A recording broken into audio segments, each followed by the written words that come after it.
Is crocheting hard? Yes, it is. But no, it's not. But yeah, it kind of is. But no, actually, it's definitely not. Or is it? It's not hard for me, but there are still stitches that I come across and I'm like, blimey, how did they do that? You know, and I have to read into it and learn it. That's a little bit hard. The pain in your fingers at the end of a long evening's quite hard. Yeah, it requires a certain amount of strength and ability to manipulate your hands in a way that achieves what you're trying to achieve. So let's break it down a little bit. The first thing has got to be dexterity. So that's the fine motor movements that you use to put the yarn onto your hook, push your hook through a stitch, yarn over and pull it back through. So it doesn't seem like you need an awful lot of dexterity for that. However, when you first do it, it's actually a little bit tricky. So if I cast on up here, that's an unusual angle to crochet out, we'll give it a go. Just making a basic chain, you lift up the yarn and you pull it through the loop. And whilst that looks like a simple and basic movement, if we break it down, I am twisting and turning and pulling with this hand. I'm keeping the tension correct with this finger. I'm pinching the loose end of the yarn with this hand. And when I was teaching my daughter how to crochet, we've had a few sessions on and off over the last couple of months. Doing these three things at the same time might seem completely natural once you've been doing it for a few weeks or maybe even months, but it is something that's a little bit difficult to get your head around initially. Do not let that put you off. It doesn't mean that it's hard. It just means that you might have to employ some concentration to begin with. And remember that the more you practice things that involve motor movements, like moving your fingers, the better you'll get at them. Your understanding of how your body moves, how to hold these things, what's required in terms of the strength and the pressure that you need to put on it, it's just practice. And you can do that. If you have some manual dexterity in your hands, you can make this motion, you can get better at this motion, and you can get quicker at this motion. Doing that is not hard for me. I've been doing it for a long time. Sometimes, if I'm trying to work a very small project, or if I'm trying to surface crochet, which is where you crochet into the top of something you've already made, which requires a finer hook, it can be a little bit more difficult to do. I also find it a little bit physically hard working with harsher textures like macrame cord, which I've used in a few sort of structural projects like pot holders and things like that. That's a little bit hard physically, but it's not hard mentally. The second thing after dexterity that you need is concentration. How good are you at focusing and maintaining focus on something manual? So for example, I love Lego. I am a woman in my 30s that loves building Lego houses with the big sets. Sometimes I do it with my children, sometimes I just do it in the evening for fun. And that repetitive tasks that require focus and small manual movements that you concentrate on, I find really enjoyable. If you find those enjoyable, I think you're going to love this and find it fairly easy. If you find it hard to really concentrate and focus on something, it might take you a little bit longer to get started, but we can get around that too. Just like we can improve dexterity with practicing, we can improve our concentration by making our sessions really, really short. So when I started teaching my daughter again, for example, I would put a timer on and we would spend no more than 5 minutes, no matter how much fun she was having or where she was at in her progress, no more than 5 minutes, because you're ending on a high, you've done an enjoyable thing, and it doesn't feel like a job then, it's just something that is fun to do. So small sessions that you very gradually increase over time. If you use a timer at the beginning, there's no shame in that, that's absolutely fine. If you don't want to use a timer, equally fine, but keep those sessions short. Even shorter than 5 minutes if you want to begin with. Get stuck in and then stop and do something else. You can do as many of those little sessions in a day as you want to, but make sure they're broken up so that you're gradually improving your focus and your concentration at the same time. This, of course, doing something like a crafting hobby does require a certain amount of persistence or tenacity.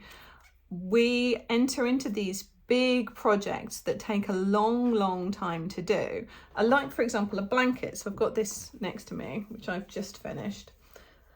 Making up these granny squares took a while.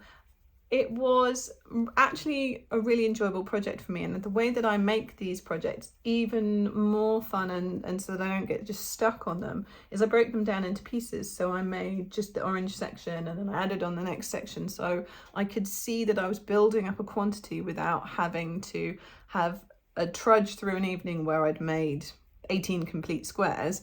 I then made the centers for all of the squares straight away. And so it's not just persistence, it's managing how you're going to help yourself to be focused and stay on task. The other area that we've obviously got to look at is how difficult the project is that you're approaching. Crocheting is the process of manipulating yarn with a hook, and that can be as simple as making a chain and then making single crochets into it, or building your basic double crocheted granny square blanket, which is the one that builds out from the center in little squares. You make a central square and your biggest square and your biggest square, and it comes out like that. That is, on paper, easy crochet. Most people start with a project like that, and it's really nice way to introduce people and to see if they enjoy it. There are obviously a lot more variations on stitches, ways that you can manipulate the hook and the material, a lot of counting involved in other things, and that's fine. But crochet as a hobby is just the act of hook and yarn and looping and pulling through. And that, once you've got that basic dexterity and concentration part of it, you're away. The tension, I think, is probably the hardest bit about crochet at any level. So learning how far back to pull this finger and how tight you want your yarn to be. But I've also never known anybody who wanted to crochet who hasn't grasped that within their first few sessions.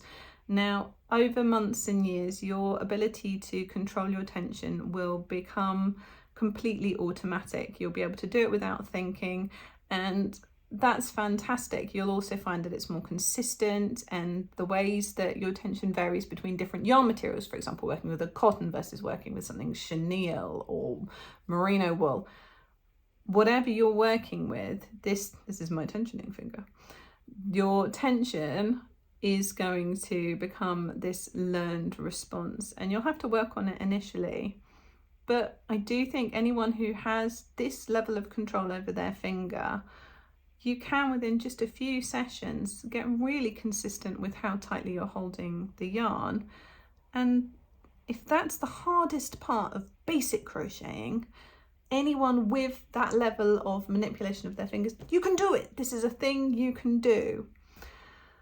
Moving forwards with your crafting, crocheting career, if we'll call it that, or hobby, obviously there are varying degrees of difficulty of projects, from the simplest granny square blanket to the most complicated designed wall hanging. It really is a huge range of abilities and things that you'll come to. And then, of course, the main thing that I make is toys, and you have toys that are made from basic rounds, so you just have simple increases and decreases, to working in the back loop only to make defined areas, to colour changes, and to then designing different shapes and structures and hairstyles.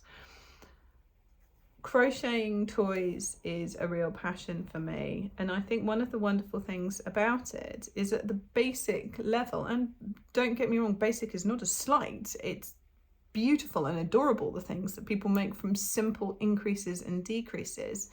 It's something that anyone who can manipulate a hook can learn to make really cutely, really quickly. My daughter still has on her bed some of the earliest toy patterns that I worked on, other people's patterns that I was learning to crochet with.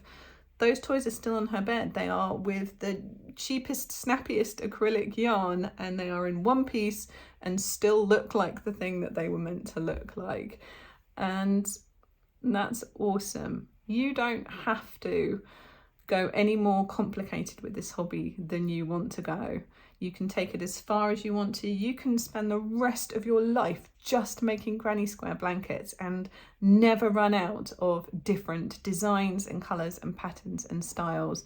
And this has turned more into a rant about how brilliant crochet is. But the fact is that fundamentally there are some things that are a little bit hard for most of us about learning to crochet. But as a craft, it is not hard. It is highly accessible to most people and can work within most budgets, and just give it a go. Let me know how you get on. And if you agree with me, if you disagree, tell me, and we'll discuss that. Is it easy? Is it hard? Are you stuck? Do you need a hand? Get in touch, and happy crocheting.